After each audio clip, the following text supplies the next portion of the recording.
कुणाचाही कुठे विनयभंग होत असेल तर त्याचं समर्थन आम्ही करणार नाही, हे आम्हाला इथं सांगायचंय.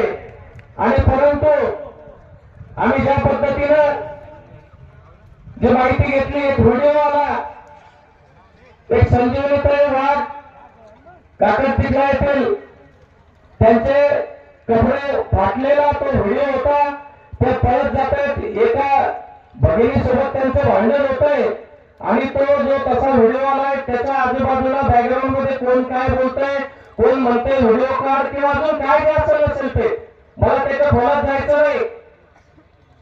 परंतु आमच्या समोर आणि जगासमोर तो व्हिडिओ आला आणि त्या व्हिडिओ नंतर तुम्ही आम्ही सर्वांनी या संबंध महाराष्ट्राने काही लोकांना दोषी ठरवलं. आमची मागणी आहे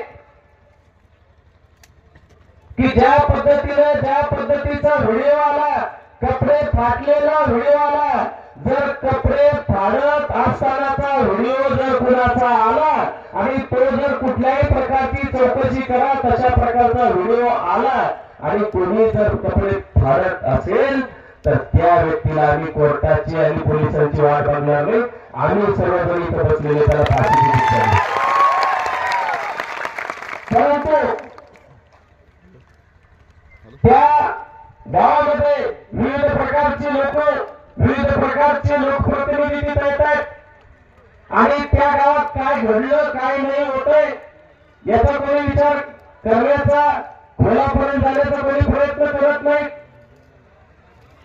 आणि जे खरं असेल, जे सत्य असेल ते बाहेर आले पाहिजे आणि बाहेर आल्यानंतर जे खऱ्या अर्थानं दोषी आहेत त्यांना सजा मिळाली पाहिजे.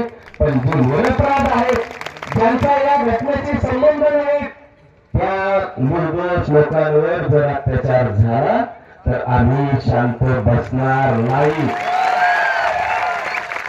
बांधवांनो, आमचं उभं आयुष्य हे आमच्या समोर बसलेले या सिंदखेडराजा विधानसभा मतदारसंघाचे माजी आमदार राजे वडील आहेत, तुकारामजी कायंदे साहेब. आज 80 वर्षाचं वय त्या व्यक्तीचं आहे आणि या बुलढाणा जिल्ह्यातील संबंध विविध जातीच्या लोकांना आज माहिती हा